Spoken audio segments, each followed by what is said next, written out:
A lot of metal mixers are using reference tracks completely wrong, and it's actually making their mixes worse, not better. I used to do it the wrong way for years, and today I'm going to show you the 3 ways I've used reference tracks throughout my mixing journey. 2 of them I've completely abandoned, and the third one is the only way I use reference tracks now, and it's the reason my mixes translate on every system: car, headphones, Bluetooth speakers, you name it. Real quick, in case you're new, a reference track is just a professionally mixed and mastered commercial release that you use as a benchmark while you mix. For us metal guys, that's pulling up a periphery track, a Lamb of God track, an Architect's track, whatever subgenre you're working in, and using that as your North Star. Now, the reason they matter is simple. Your ears lie to you. The longer you sit on a mix, the more your brain normalizes whatever is coming out of your monitors. Reference tracks are the reality check. They're the thing that tells you, hey buddy, your guitars are way too dark and your cymbals are buried. The problem is some people don't know how to use them correctly. So let me walk you through the 3 ways I've used reference tracks from when I was starting out to what I do now. Way number 1 is what I call the instant ear refresh. This is what I did constantly when I was first starting out. So say you've been mixing for an hour. You're in the zone. You think the mix sounds incredible. Then you pop on a reference track and your stomach drops. The guitars on the reference track are tight and aggressive. Yours sound like a wall of mud. The cymbals on the reference track cut through. Yours sound like a fizzy blob of noise. That's the ear refresh in action. Every 30 to 45 minutes of mixing, you switch to the reference track for like 15 seconds. It shocks your ears and gives you an instant reality check. Here's why it works. Your ears get accustomed to whatever they're listening to. So when you flip to a pro mix, you instantly hear where you've drifted off course. If the reference guitars sound way brighter, that tells you you've been making your guitars too dark. If the cymbals on the reference track are louder than yours, you probably have your overheads buried. When you're new to mixing, this is incredibly valuable. It stops you from going down a rabbit hole in the wrong direction. But, and this is a big but, I don't do this anymore, and I'll explain why in a second. Way number 2 is the focused element A/B. And I used to do this religiously after I finished a mix. Once I thought my mix was done, I'd pull up a reference track and pick one element, say the kick, just the kick. And I'd ask myself, how does this kick sound on the reference? How is it balanced against the snare? How much sub does it have? How much click? Then I'd play my mix and focus only on my kick. And I'd compare, not to copy, to understand the gap. Sometimes I'd realize I'd taken my kick way too far in one direction. Sometimes I'd realize I actually liked mine better. Then I'd move to the snare, then the toms, then the bass, then the rhythm guitars, leads, vocals, room ambience, every single element. I'd literally A/B my way through the entire mix until I was satisfied. This is a great exercise. It teaches you to listen critically instead of just listening.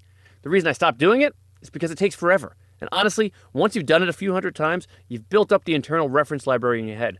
Your ears already know what a great metal kick sounds like. You don't need to A/B every single element anymore. Which brings me to what I actually do now. This is my secret weapon. This is the only way I use reference tracks today, and it saved me hours per mix while making my translation way more consistent. Let me show you what I mean in real time in the DAW. Okay, so what you're looking at is one of my mixes loaded up in Reaper with isotope Ozone 5 on the master bus. And here's the trick. I've already built up a library of spec analyzer snapshots from some of my favorite metal mixes across different subgenres. Modern metalcore, gent, old school death metal, prog. I've got snapshots for all of it. So here's a snapshot I made from the song Strength of the Mind by Killswitch Engage. It's one of my go-to references for modern metal. You can see the frequency curve overlaid right here. Now what I'm going to do is set the refresh rate on Ozone to infinity. And what this does is instead of showing me a real-time snapshot that's constantly moving, it builds a cumulative picture of my mix's frequency representation as the song plays. The longer I let it play, the more accurate the picture gets. Now I'll just let the song play through, and as it builds up, I'm watching for any major deviation between my mix's curve and the reference curve.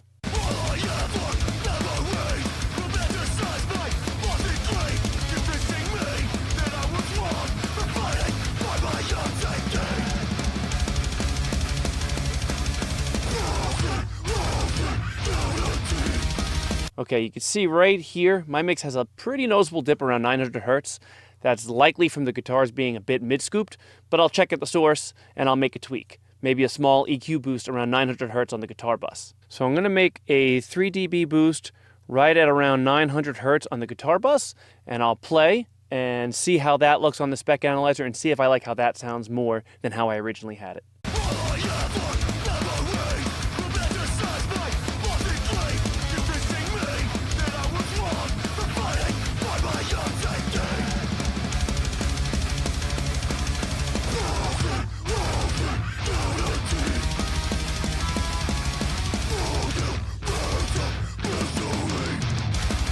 So I actually prefer how I had the guitars originally.